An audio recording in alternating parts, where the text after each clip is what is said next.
Welcome to the Myofascial Magic in Action podcast. Hi, Paul. Hello, Joanne. How are you doing? I'm doing great, thank you. How are you? Yeah, it's been a cracking week. Glad to be back at work after the holidays. This week, we're planning to talk about restoring movement through the fascia and natural pain relief. And I think it's quite a fascinating subject, really, because I wonder if everybody understood how fascia works through the entire body. They'd understand very simple ways of what I call pressing the reset button, but we'll talk about that in a minute. So I just wanted to clarify that a lot of people don't know that fascia, besides being the connective tissue of the living body, also has this extraordinary property of being the largest sensory organ. So, you know how anatomy's been studied over all the years, that everything we feel is through our nervous system. But what we now know is the actual nerves themselves are made of a sensory fabric, and the whole body is sensory aware. We call it somatic awareness, and all sorts of words like proprioception and interoception and exteroception are part of this. Could we call it a process of defining or redefining our inner sense of what's outside of us and the outer sense that we have to kind of explain to ourselves? And the fascia has a role in that as a communicator. So what I wanted to talk about today is a subject that, I get a lot of emails about this, is fascia's role in pain and nociception, as it's called. And really what we're talking about is that there are different qualities of pain, right? The difference between when you drop a brick on your foot or you walk into a cupboard door accidentally, you've got that completely aggravated sense that you don't know when the pain's going to stop. You're frightened as to what damage you might have done. There's this kind of out of control. Yeah. It's got anxiety linked in with it. And then there's a very different quality of what we could call pain, but I prefer to call sensation. When, for example, if you're doing deep soft tissue work with somebody, the minute you stop, this so-called sensation or pain stops. So it's a little bit like when you rub a ball under your foot, for example, there's that sort of like, ooh, when you stop and it stops, or somebody starts giving you a shoulder rub and it's a relief, but that's so good it hurts, is the sort of comment people make. They're two very different kinds of sensation. And one is a clear insult that sets nerves going. And one is, it's a different conversation, isn't it? Well, that's the truth, right? And again, it's that pleasurable sensation of discomfort that people often seek and they often enjoy, which is why they pay for a massage, because often they want that pleasure sensation of pain that results in that euphoric sense of relief. It's almost like to be hurt is a gift, to go through that slight element of torture. And other people will find it literally insulting immediately and want you to be much, much lighter, much more forgiving with your contact with them. But I think it's really important that we make sure we clarify what fascia is within the body, because I think because of our classical education and the way it's delivered to the general educational student who's doing either medical or fitness related in our world, it's just another system that's being added to the classical interpretation of the musculoskeletal system. And it's something that we knew about, but we didn't know its relevance, but now we'll now include it. And that's where I have a problem with the word connective, because I think this really helps with understanding the nature of pain and how it manifests in the body and how it refers around the body, because X rarely marks the spot. So I would say, and I often say this to my clientele when they're asking me, it's not a connective tissue that connects parts together, because it was never disconnected in the first instance. And those elements that we've considered parts and systems grew within it, because fascia is the initial embryonic environment that you began. And now it has its primary role. It has its primary place within the conversation we're about to start, rather than trying to justify its existence at all. And that way you Good. start from a cleaner plate and there's less confusion about where you're now taking the conversation, because now people start to appreciate its significant place in you being alive and having the opportunity to feel these different sensations that we experience from day to day. And this is so important because I think it also speaks to the idea, that when you're training, it's got to be super intense. No pain, no gain, for example, is an Yeah. absolutely standard criteria. And what we're going to talk about is that even though understanding fascia is something of a new thing, it's not really new. It's as old as mankind. We Awesome. always were. Every embryo that ever existed on this planet self organized through its fascial matrix. So that's a great, big, huge statement.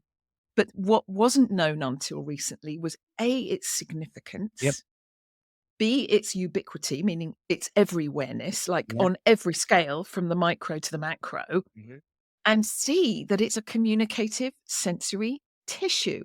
Yes. So it can actually, if we know how to understand that, right, we can naturally relieve pain and we don't actually have to push it to its limits all the time to feel it. We can expand our repertoire, our the scale. It's like if you were singing and you could expand the octaves you can Yeah. sing on, you can expand your listening to your internal dialogue. Would you say that? Yes, that you can sing on a much broader scale because you're less interested in just one end of it. It's like all things in life have Brilliant. a spectrum, don't they?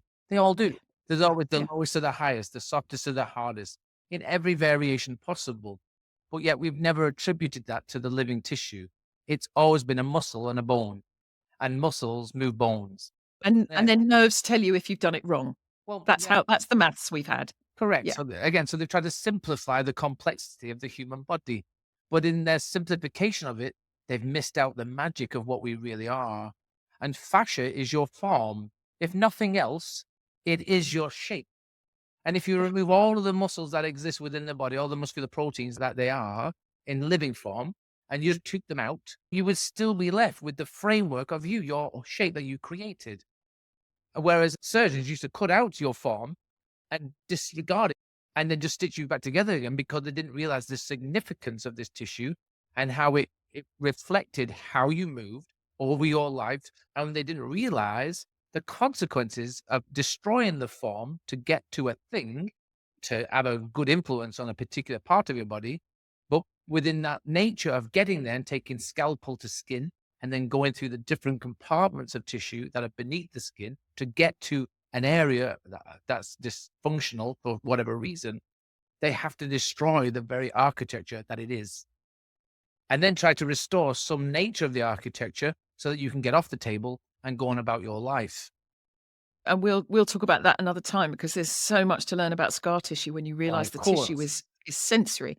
But what I wanted to talk about here, and you've alluded to that with fascia as literally the most ubiquitous tissue in the body, the most prevalent tissue, the tissue of the everywhere, if you want to call it that, um, has different textures and changes over time. Yes. So what we don't always realize is that we think we're training for an hour twice a week, 3 times a week, 5 times a week.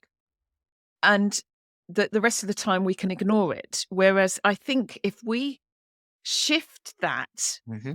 that we can accumulate patterns that are more optimal because it's so adaptable and it changes over time all the time anyway. I mean, John Sharkey calls it the tissue of temporality. It is how time and timing is recorded in us, Yeah. right? In that shape, Never. in that living sensory communicating architecture. But here's the thing, it is always, always, always unique to the individual, right? One man's pain is another person's Pleasure. promise. Yeah, exactly. So we do well to tune into our own fascial matrix and, you know, explore how to understand the messages. And I just wanted to ask you about this. I know it's key to what we teach Mhm. is having the lower volume taken care of as well. We're all very good at the weekend warrior and we all want to be an elite athlete and we want to run faster and swim further and make all these achievements. But what about the micro, the smaller stuff? Well, it's like this, like you say, it is everywhere. And people find that hard to understand, but it's like saying the ocean. is the majority of the mass of Earth. And Mm. everything that exists on the planet came from or within the water. And fascia is that. It is the essential element of all of us. And the very nature of it is like the sea. It can be very subtle and very gentle, as you see it running down a gentle waterfall, or it can have a tsunami. And now you have a tidal wave, and now it can destroy landmass. So it has everything on that same spectrum, from the very gentle and the very subtle and the very eloquent, the very powerful and very destructive. And fascia is the same. It is the very same nature on that spectrum. It can be very whispery, and it can be very subtle, and it can be very dense and very thick and literally immovable, and a really, really powerful structure within us. And it's important we know that there are these variations so that we can utilize them depending on our preference. So if I like running, I need to develop it in such a way that the fascia enjoys me running. It doesn't prevent me from doing it because I haven't developed it in such a fashion that it performs under that environmental requirement. If I like lifting weights, then that fascia must change its shape, densification, and relationship to the muscular compressions that are going to happen within the Yep. fascia to tension to be able to lift the weight efficiently and successfully and produce more muscular protein within the fascia. And this is important. And most people don't pay attention to that. And likewise, if I just like reading a book and I'm a bit more nerdy and I like to be a computer, I need to Like understand. me. Yeah, like us. Like when I'm sat here, I'm still in a motion of exercising.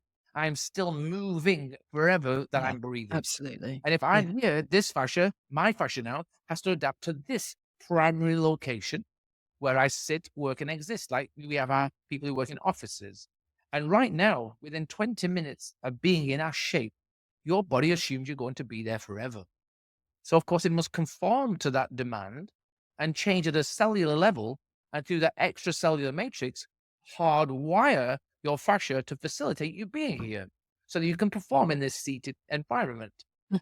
However, you sit here for 8 to 10 hours and now you create this shape, which is very efficient in a seated position, but it's not so good then when you go to stand up because now it resists that Yeah. deformation, that change, and that requirement to move. Yeah, and it's accumulated the information to do that pose. And but it's just the same. You can also overtrain so easily Yeah, because you're training for the weights. And then when you haven't got weights, your body's like irritated and agitated. Where's my weights to deal with? that's right. And what I think we're trying to move towards is two things. One is the variability so that we can get out of the chair and move well, but also that we can come out of the gym and dance with the freedom to do that. But like all those good things, that variability is an essential notion of Yeah. existence. And you Yeah. can't thrive and survive in multiple environments if you're only good in one.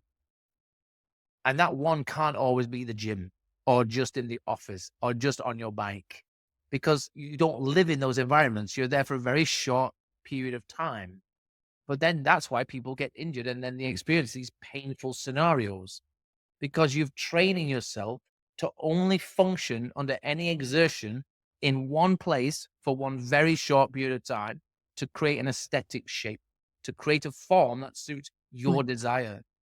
But your body doesn't care what you want because it's a sensory living, emotionally driven structure rather than a physical attainment structure. It recognizes that you're threatening it and it develops accordingly. It will adapt to that threat of training. It can be a good stress, but the byproduct of that and the consequence of that, it's Mm. not designed to do it that way. For longevity, it requires strains and it requires this harmonic relationship between these really beautiful muscular proteins and the fascia they live within. They must be harmonized. And you do that through micro training so that you can macro perform. But the vast majority of people only want to perform until they can't. And then they need rehabilitation, and what we've created in our program and what we've recognized is a need for something between the two. And that is our Myofascial Magic program, where we focus on the micro, where we fine tune and refine how your fascia is developing and responding to these adaptation requirements at each end of the performing and rehabilitation. And Yeah. we are the buffer. And the more you stay within the middle, the more you can visit the performance and the more you'll avoid the requirement of the rehabilitation if you manage it skillfully. And with skill comes awareness, and awareness comes this much more heightened sense of knowing how your body's explaining what it's going through. And that's where we then interpret what pain means. Because one person's pain is another person's pleasure. Are there receptors in the body that indicate threat or pleasure? Absolutely. And how one person interprets them is different to their friend or their neighbor. Like guys punch each other in the chest and we feel, oh, yeah, it's my mate. And you don't get threatened. You're not insulted by that contact. But if I did it to my wife, that's a real threat. That hurt her. And it's that interpretation of contact. Different language. It's a different language. It's perceived differently, right? So understand that it's important that the body's always informing us of its enjoyment of environmental influence. And once we understand that enjoyment, then if it's painful, it will stay with you and it's trying to stop you moving and stop you threatening it. If it's a sensory exertion, more of a fatiguing ache, that's because you've utilized it and it's then still going through the process of adaptation whilst it's fatiguing. It's very much like as you cook a steak and you cook it to whatever you like, from rare as hell, they call it blue, right? Blue. All the way up to well done. But at either end of your cooking, you leave it to rest. Because as you leave it to rest, it still goes through the process of cooking, so it becomes more tender. And with tenderization, because those fibers start to ease and you can eat it more deliciously. Well, it's the same with movement. If you batter yourself with high intensity exercises, you must allow your tissue to tenderize after. So it goes through the process of managing the chemical formulas that were needed, which were stimulated by the electrical impulses that made you move, that it can get rid of the byproducts of those chemical formulations so that we don't hardwire an energy crisis and create those myofascial trigger points, which refer pain around the body. Yes. And we allow the body to manage it itself, but it needs time to recover and have this restorative, reciprocal resynthesization of new tissue to repair what you just damaged in the exercising. But all too often, we don't wait for that time. We don't give it the time to go through its natural characteristics and processes so that we complete the process. We're in a rush to do it again. So again, we can incorporate this buffer zone of micro movement between hard intensification and exercise routines. You then get longevity of choice and more durability and resilience to your life choices you're making. Well, it's interesting because you've said a couple of things there, and I think it's worth mentioning that what we're talking about is a tissue that basically communicates. Yes. And it communicates sensory messages and it tells us different things. So we may wake up in the morning with a neck pain. Yes. And there may be a nerve restriction in the neck from sleeping awkwardly. And that's got one sensation. We may get a tingling down our arm. That's information of another kind of sensation. But we might have like a pain across the shoulders and the upper arms. And you think, oh my God, what does that pain mean? But we have to go back and find the story of it because very often it's an accumulated story. I had an experience the other day. I was moving some really heavy boxes of books, which is not something I usually do. I don't lift weights.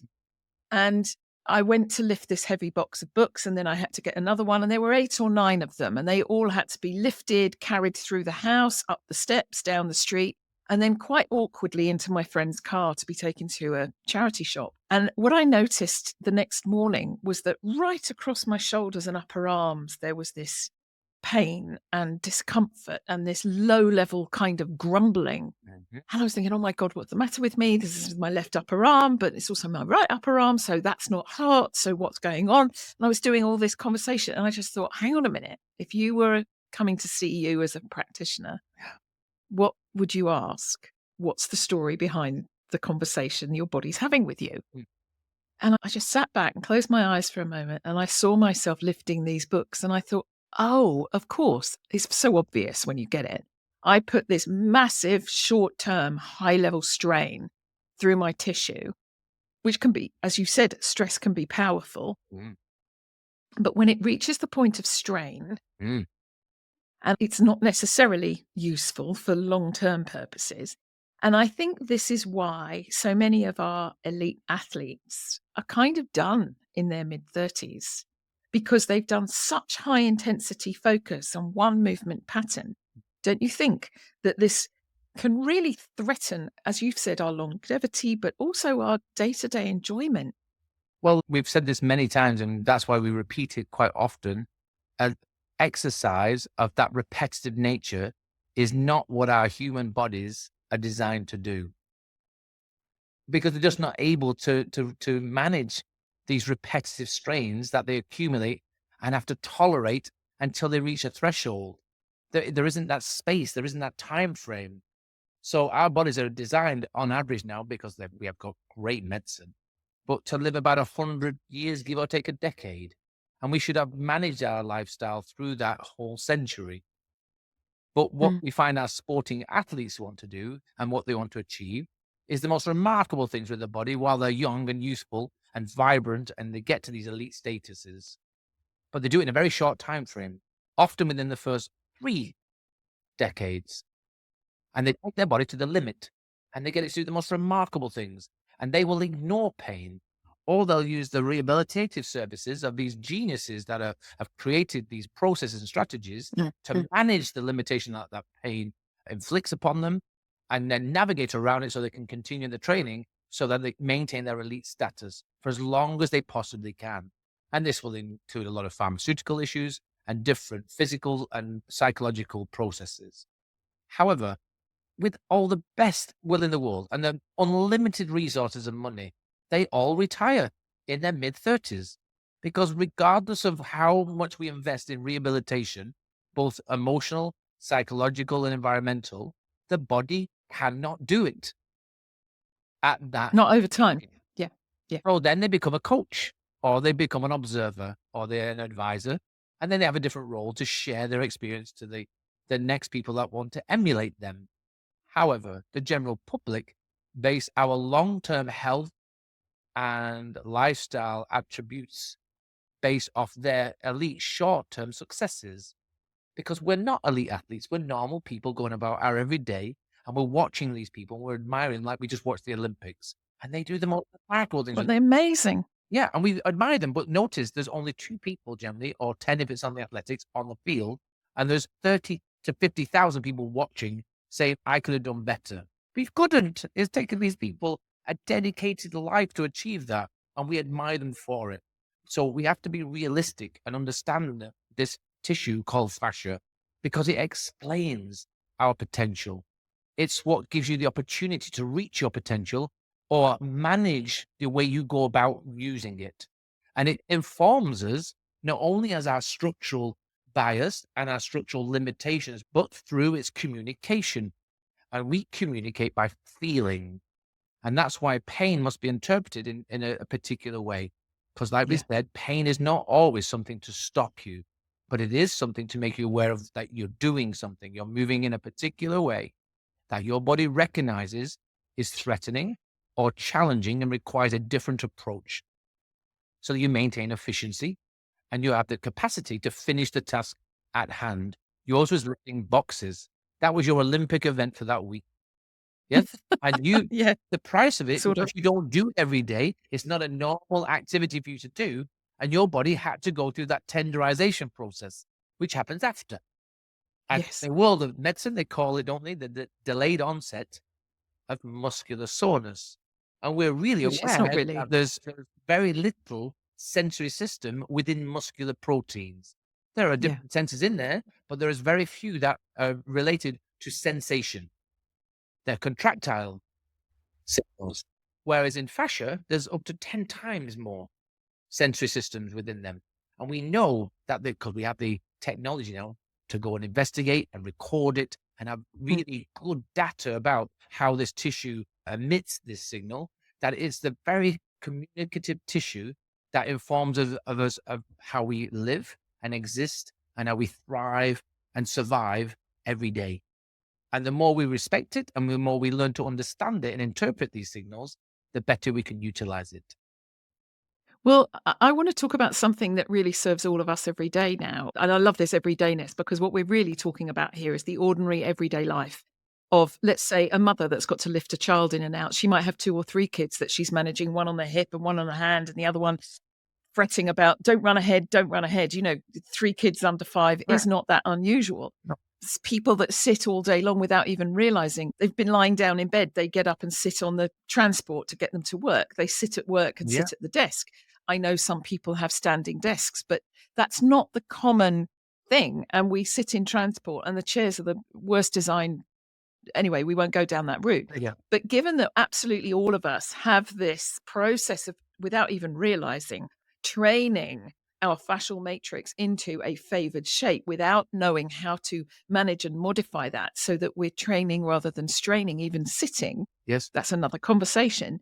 One of the most ordinary everyday techniques that I think we can use to help is what technically is called a metabolic reset, which literally resets your tissue. Like, when you turn your computer off because it needs to just reorganize itself and get rid of what it doesn't want and organize what it does want. But what I want to talk about is that metabolic reset that we see in animals, because no self-respecting dog or cat wakes up from a sleep without the magic yawn. Now, this is where I get a little bit like, because yawning stretches are often used in preparation for things. And all I'm going to say is nature has a very different idea, and you never see an animal instinctively stretch before it chases. It doesn't work like that. No. There's a fabulous Billy Connolly sketch about the lionesses chasing a wildebeest. It's completely the most hilarious thing ever.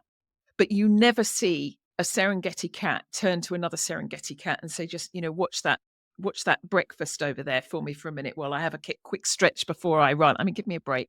They do the complete opposite. I used to watch my dog for hours do this. Tension, tighten, and squeeze, and to such an extent that even the hair on the back of their neck stands up. So they shrink and become taut. They do not lengthen and seek to stretch. No. Now, we're not going down the stretch rabbit hole in this conversation, but what I do want to talk about is what's called pandiculation, that delicious yawning stretch that any self-respecting cat does after they've woken up, after their tissues have been completely relaxed. And I know many people, the alarm wakes them up, they drag themselves out of bed, or if they're feeling full of vitality, bounce out of bed. Do we stop to yawn? And I want you to talk about this because I call it a yes to me yawn. Have you just stopped for a moment? And I think we don't do this because I think it's got all sorts of social connotations, like, you're being rude or you're bored or something like that. No. A yes to me yawn means pressing pause, leaning back, integrating your fingers together, turning your hands inside out, and just luxuriating in, the only word I've got for it is a delicious yawn. And it's catching, it's contagious, right? It sets the room off. Exactly. It's magical. And I call it a yes to me yawning reset because I know that's a great big long word for it, but it's yes to me. It's just one of those, hey, you know what? I'm thinking too much. I'm fretting too much. I'm focusing too much. I'm TOO in front of everything. And I'm sitting. Let's reset. Why is it so powerful, Paul? Why does it make such a difference? Because your head and your jaw are the crown of your body, and all of the neurological systems have to pass through the back of your head. And your jaw facilitates that. And what happens is, only because we're human and we're so conscious of what people think of us, because everybody's so bloody judgmental, nature doesn't care. You'll never see a lion go and hide it. Put its hand over its mouth while it yawns. Can you imagine? Imagine that. Oh, I'm sorry. I don't mean to offend your giraffe. You know what I mean? Like they're just doing it because it's natural. It's instinctive. And we know it as a neurological fascial reset because that's exactly what it is. And people who have fibromyalgia, chronic muscle fatigue, it's where we reset the neurology behind the temporal mandibular joint. And it's right behind the ear.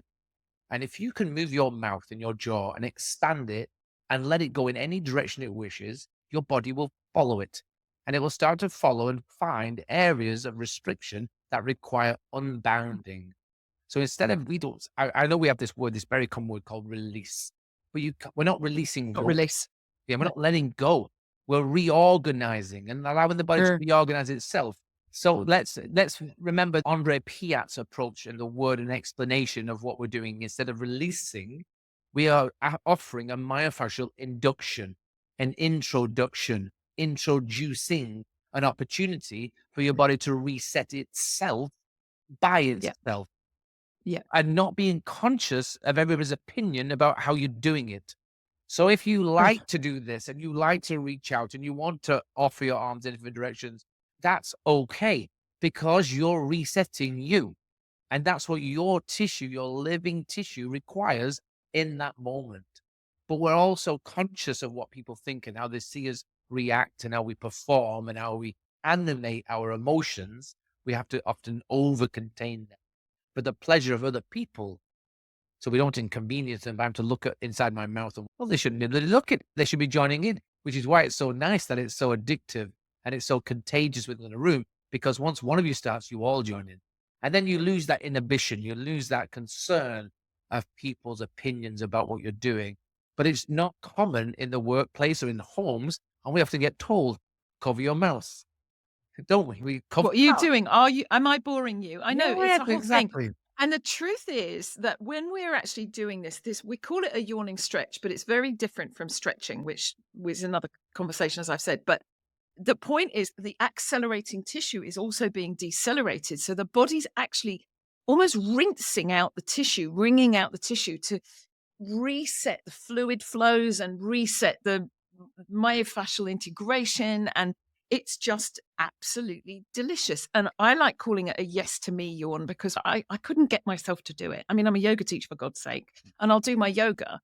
But I realized that I was getting out of bed without actually luxuriating for a minute or two in just reaching into all the corners of my wrists and my elbows and my shoulders and between my ribs and my hips and my knees and my ankles and my feet and all that 2 minutes, if that it takes to just spiral into the corners. Yeah.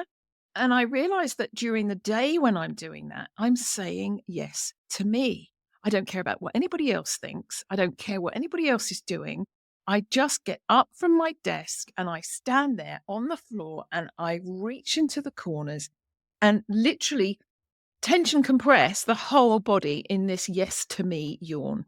And it's a magical technique because it literally makes me feel like I've said, yes, I accept. It is the way that it is. However it is, there's no judgment, and it's like a little baby judgment-free zone Well, it's in that it's an moment. exploration of you and where you are in that given moment, isn't it? But again, Yeah. explaining this to the general public, they don't understand the characteristics of the living tissue and how fundamentally essential it is to pandiculate, to reset often. And that's the nature. People don't understand that as a tensional bias structure, as a being that should be expanding, because everything inside you is shortening. Every being, every cell in your body wants to pull in. There is no lengthening inside the body, which is why we talk about stretching so much and refer to it and make sure it's echoing in people. Stretching interferes with the natural behavior of your tissue. It is designed to shorten always, and then it will expand under this contractile force, but it then emanates a tensional reaction. And as long as that tensional reaction is appropriate, it will allow you to go and explore your boundary and bring you back to where you are and where you should be. Well, it'll do better. It'll do it for you because it gives Correct. you the spring-loaded free energy Yes, that we talk about in as long as you myofascial don't magic. abuse those characteristics. Characteristics, But if you do, absolutely. you then get that conversation again. It tells you, and it will tighten. That's painful. It will go loose and go slack. That is threatening. And you'll respond accordingly. But pandiculating, and particularly when you stimulate it with a yawn reflex first, allows you to navigate and reorganize these responses. So anything that is tight and feels tight and restrictive, or it feels loosey goosey and passive, it's a stimulatory approach. It is not a relaxation. It is a recognition that Yeah. you are becoming inhibited because of time and process of being in our shape, whether that was asleep or stationary at a desk or stuck in a car, wherever it happens to be over time. And if you can access this free, it's a free response to yourself, and you open your mouth and you explore it and you reach your legs and your arms and your body in whatever direction you feel nutritionally delicious doing, do it and Mm. explore the boundaries of possibility. And your body internally, your myofascial tissue will self organize, and then you'll perform beautifully after it. Immediately, you'll start moving better. Yeah, exactly. And I think of it almost like a sort of a physical adaptogen, because if you're a bit too tight, it'll soften you afterwards. And if you're a bit Yeah. too soft, it'll spring you, tighten you after, but only according to what you need. Exactly. And it's just so to recap, we now know that fascia is a sensory organ, not just a packaging. Yeah. It's the architecture of connectivity. It is already connected. And it actually is a communication system that always has a story behind it. If only we can work out what the story is, then we can identify the problem and then we can start resolving it. Exactly. But the key that we're talking about today is whether or not we actually understand the actual incident or we've worked out what the fascia is telling us. It may be that that sensation is a valuable message. And the most valuable thing we can do is quietly listen to it for a few moments a day and press reset. Restore your whole body with a yawn, like a real yawn, like a proper Mm. Serengeti Oh, cat-like yeah. yawn. And I love what you said about you can't imagine a lion apologizing to a giraffe with its paw over its mouth. Have you? Because I've got the most beautiful picture that my friend Shane McDermott took. He's a wildlife photographer, and he took a picture of a cheetah yawning. And oh my God, you saw all its teeth, you saw all the bones in the roof of its mouth, you saw all the tendons, all the everything. This picture just shows this cat completely surrendered to yawning. Mm-mm. And it was a moment where you literally bring your attention back to yourself. And just for that moment, ignore everything else but you and just it's a yes to me yawn. I People just will recognize, won't they, when you really submit to the yawn and yeah. dive deep into it, Yeah. you have Yeah, this yeah. shuddering effect Yeah, where yeah, yeah. everything vibrates deliciously. It's like, Like when you see a horse, yes, when their skin flickers all over and they well, it's do that when, when the thing. bird lands on the back of the horse and you see the head Yes. go, Yeah, it's it that ripples sensation through. of, Yeah, oh, that was delicious. And it's invigorating. It's the most exactly. amazing thing to do, and to stop being so conscious of what other people think about you doing it.